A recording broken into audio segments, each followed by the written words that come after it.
We got Kennedy Nzechukwu here on the program for the very first time. He's going to be making his UFC debut at UFC on ESPN2 on March 30th against Paul Craig. Kennedy, how are you, man? I'm doing great. Thank you so much for reaching out. No problem. Well, thank you for having me. I know you went to church today. Sunday, I guess, is sort of like a recovery day for you, right? Yes, sir. A recovery kit. And after this interview, I'm going to Russian Binance to the spa to treat myself and get me some good ice bath and recover more. Because Saturday we had an intense practice on Saturday. So Yeah, no, I hear Saturdays are pretty brutal at Fortis, and we'll talk about that in a sec. But first time I've had you on the show, and you got a really interesting backstory. I know you moved from Nigeria to the United States because of school. How was that transition for you? Because I know for everyone, it's a little bit different with the culture and everything. yes, sir. It's a huge shift, especially on the communication end, because no one here talks to each other, especially on the bus or on the train. Everyone's to themselves on their phones and everything. But over there in Nigeria, everyone's talking to each other. Everyone's like helping each other. And there's a big difference when you're more close in it. Well, the lesser the technology, the better. So there's a lot of technology here, and like there's a lot of people to themselves, and the kids don't even play outside no more over here. Over there, you can't even get kids to stop playing outside. But there's a huge shift seeing people, especially on respect is a big thing over there, and discipline, respect and discipline. Over here, there's not really much of it over here, and a lot of kids disrespecting teachers and everything. You see it on the news all the time, and that's a big, huge shift here that they had to adapt to. Yeah, no, and I agree with that. I'm that way myself. I don't like having the phone out during dinner. We were actually, I'll tell a quick story here. I was on vacation with my wife, a few weeks ago, and we're at dinner, and all the kids are on their phones or their tablets. My son, he's not, because that stuff can't go to the dinner table. That stuff's important. Yes, sir. Yeah, It's no, crazy. It's just a big thing here with kids on their phone and no one talks to each other. Even in the family, the dinner table, like you just said, everyone's on their phone, and like it's a huge big difference back here, even in Nigeria. And the nutrition, the diet over there is very clean and healthy, while over here is a lot of GMOs, steroids, all this other stuff. And I'm like, wow, there's a lot of stuff I have to like adjust to and stay away from. But in Africa, that's not the case. So I mentioned you came over for school. I know the plan from your parents was you were going to be a doctor, but your mother unfortunately suffered an illness. She has ALS. And I know that you actually quit school to go into MMA to support her. Talk about that decision a little bit, and just, I'm sure that came out of left field. Oh yeah, it was towards the ending of my college, like junior year, and she got diagnosed with the disease, and yeah, I had to put it on hold a little bit, because another thing, my oldest brother has autism, so he needed help too, a lot of help, and my mother needed a lot of help, so I had to put college on hold to help both of them out and get an extra job. So I didn't start MMA 2015, and 2014 was when she was diagnosed. So she always knew I loved it, watching MMA, Anderson Silva, Chuck Liddell, and she was like, "What is that thing you always wanted to do?" And I told her it was it's mixed martial arts, and she was like, "I might as well go do it right now." And I was like, "Nah, but there won't be time for you." But all of a sudden, right now, we just found, like, because I have two other siblings, three siblings, but so one of them has autism. The first one born, the second born works at an office in FedEx, and the last one, she's a girl, and she goes to Art Institute of Dallas. So we helped manage the time. So when I'm out there training, they're here watching my mom, helping my mom out. And then when I'm done training, I come back home, help my mom. But so we share the time and share the things around. That can be a lot of stress, not having just one family member, but two family members. You mentioned the autism as well. Fighting is a very mental game. Do you feel like having to deal with that on a regular basis has made you stronger mentally and made you a better fighter in some ways? Definitely. It gives me an extra push and things to think of when I'm in the fight, and when I'm thinking of quitting, which I'm not a quitter. I never quit. I'm Nigerian and we never quit. And so I Right, keep yeah. pushing. Yeah. So when I'm training and I'm exhausted and I don't feel like even going any further, I think of my mother and my oldest brother, and it helps me, give me that drive and fuel to keep going and get that W.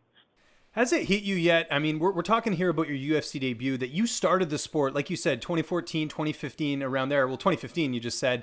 And you're already in the UFC. That's pretty crazy if you think about it. There's some fighters that have, worked years and years to get to the highest level, and here you are. Has that sunk in yet, just the accomplishments you've had already in your career? Yeah, I mean, it sunk in, and I thank God for everything He put me through, and the test, and the drive He's given me, the blessings. And right now I'm in the UFC, and before it was when I was working towards the UFC, it was like such a big deal. When I got the contract, I'm like, oh my goodness! But now it's just another thing, and it's gonna be my job now, and I'm just there to destroy and demolish everyone in my way, and I just want to get that strap. How much of an inspiration is it, as someone who's born in Nigeria, to see, Kamaru Usman win the welterweight title, to see Israel Adesanya fighting for an interim title? I mean, you're going to be a part of that group now of fighters on the come up. What does that mean to be a part of that? Yeah, it's awesome seeing all these African fighters coming out of the woodwork. They're like, because I always knew African, we always had talent. And when I was watching ESC, it wasn't really much Africans, only Anthony Njokwani. I don't know whether you know of him, Oh, but of he was course, yeah, only, and him and his yeah, brother both fight, yeah. yeah, yeah, he was only guy in the UFC, and then African and in the UFC. But now you see Israel Adesanya and Kamaru Usman, Mark DeCasey, Francis Ngannou. You see all these guys from Africa, and I know we have the talent. We have everything it takes to win the strap, and I'm happy to see these guys come out and they represent. It's awesome. It's great. It's a blessing, and I'm happy for them to make history. And I'm also happy for myself that I've made it to UFC. Now it's time to do what I do best: fight and get the strap and represent Africa the same way they have. And we saw you already compete on the Contender Series twice. You got that second win in August, and I think a lot of people were waiting to see when your debut is. But talking to you off air, I know you said this was the right amount of time off for you. Just talk a little bit about the growth you've had since we last saw you in the cage, because I know you've only got 6 fights, but you're always learning, always evolving. Definitely. That fight in this Contender Series, that wasn't even nothing compared to what I am, what I'm capable of doing.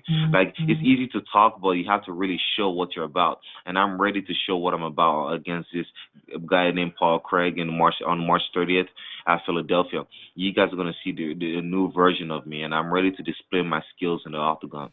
And we're looking forward to it. Paul Craig, a tough opponent, 10-3. I know you train at a great camp at Fortis. Just talk a little bit about how that came together with you training at one of the best gyms in MMA right now. Yeah, before Fortis, it was Octagon MMA. That was a different facility where it was a smaller gym then. And that was 2015. I started February 2015. And since then, everything was history. I kept training. I kept working my way up, kept working even outside the gym. I do make sure I work on my skills, my angles, my striking. And I put a lot of time into it. In a short period of time, I put a lot of hours into it just to get to where I'm at. And I know I have a long way further ahead of me. But Fortis, before Fortis, it was Octagon. But now, 2016, around December was when we were done with Fortis, and then we moved to Fortis, and Fortis was the new facility. And with the fighters we have now, everything, the heat packed in. That's when everything took a blaze. One of the things you were telling me as well is that I know you train with, like Rashad Coulter and Alonzo Menafield and a lot of really bigger guys, but I know you also train with some of the smaller guys, like in terms of the weight class they compete in. Jeff Neal is the example I'm going to bring up here. But there's a lot of other fighters that we could see in the UFC soon. You were telling me a little bit that, there's just a wealth of talent there, not even in the UFC as well. Yes, sir. There's a lot of talent. We have a lot of guys in the lower divisions too, lower weight classes. We have a guy named Abdul Sewaldi, another tough and up and coming guy. He fights. He's from Jordan. He fights. So he's a strong guy. He works hard. He's another talent in the 155 division is an up and coming prospect. We have a guy, Miles Jones. You guys know about him. We have Ramiz Brahimai. I could go on and on right now, but there's so many talent we have that are the young talent, the prospects coming up, that are hard workers. They work hard, they eat right, they maintain their weights, and like that's the type of people Dana wants, people that could make weight in a short period of time to fill in cards. We have a lot of guys in our gym that could do that, and we're just working hard, keeping our head down, keeping our mouth shut. We don't talk trash. We don't make a scene and everything. We don't have to do that. We just gotta let our hands and our fists do the job. And I'm happy for this all my teammates that work hard and stay under the radar. And it's a matter of time till you get to see these guys in the UFC. And you were talking about your upbringing and how you ate a pretty clean diet. Does that make the cut a lot easier? Because some of these guys, they're craving cheeseburgers, but that's not something you Yeah, were raised yeah, on. yeah. It's nothing original, and I just try to eat healthy because I want my body to last longer. You don't want to damage your body by because what you eat is could determine your future in this fight game, not just the fight game in life in general. Like if you eat bad, you perform bad, you feel bad. So I want to stay right, eat healthy, so I'll be able to make weight, and that's how it's always been since I started the this fight game. I started the fight game at 22. I'm 26 now, and I'm in the UFC. And right now I'm getting growing into this man body now. I'm no more smaller guy. Like I thought I was done growing at 22. Well, I look at myself now like there's a lot of muscle I'm packing up right now. I'm like wow, and the weight cut is still easy right now, but I don't know how it's gonna be at 28, at 30. But still, I'm feeling stronger, even better, more confident, and I'm ready to show you guys what I'm about on March 30th. How do you see this fight playing out on March 30th? I see it going my way, going my favor, because he's a very talented dude. Don't get me wrong. And this sport is very unpredictable and unforgiving. Anything could happen at any moment. But I'm planning on going there and finishing this guy in the first round to make a statement that I'm worthy of this contract. I don't want Dana White to think I'm not worthy, because he might have think I'm not worthy of the contract because of my second fight in the contender wasn't really. I was waiting too much. That's not me. Yeah, and I know that was part of the jitters and nervousness of having Dana and everyone else being right there cage side. But the real me that shows up, that always fights in the gym, which that's the guy I'm trying to bring out there in front of the whole world to let them see my real talent. And that's the guy that I'm going to bring out on March 30th. And I'm going to show you guys the violent, real part of me that could really finish guys in the first round. And I'm going to show it. And we can't wait. One thing I wanted to ask you, we talked all about fighting. I know you also work two jobs along with taking care of your family. I know you coach soccer as well, but you do get a little bit of downtime. You were telling me. What are you watching on TV right now? Are you playing any video games? What would I find you doing for downtime? Well, definitely. I like watching. Well, I love going to the spot to get treated and recover. And I also like watching fights, a lot of fights, not just UFC, Bellator, all these type of fights. And I love watching other videos on Instagram of different workouts and dynamic workouts to help contribute to my own speed and explosiveness in the gym and cardio wise. I love playing soccer, but I can't play soccer now. But off camp, when I'm not fighting, preparing for a fight, I play soccer, indoor soccer here and there, basketball. I love ping pong, playing top golf. A lot, it's different stuff. I'm a very energetic dude, and I love doing stuff that helps to keep my mind off the fight game. I can't wait for this fight. It's coming up here March 30th. It is UFC on ESPN2, aka UFC Philadelphia. Kennedy, it was great talking to you, man. I really appreciate the time. Just remind people where they can find you on social media, and if you got any sponsors or shout outs, the floor is yours. Oh, definitely. Extreme Studio Performance, that's one of my gyms that help each and every fighter in our gym. It helps take us to the next level. Urban Grit Warehouse, another of my friends from Nigeria, Azul, he owns that gym. He helps me a lot because he lends me that gym, and I put in extra work in that gym. Dr. Travis Mann, one of the doctors that helped me in my recovery, awesome doctor. His name of his office is Reforms, and Dr. Z, another doctor that helps me out. Fortis MMA, that's my gym, and that's pretty much it. That's the only people that help me out. I'm thankful for and I'm grateful for all the help they've given me.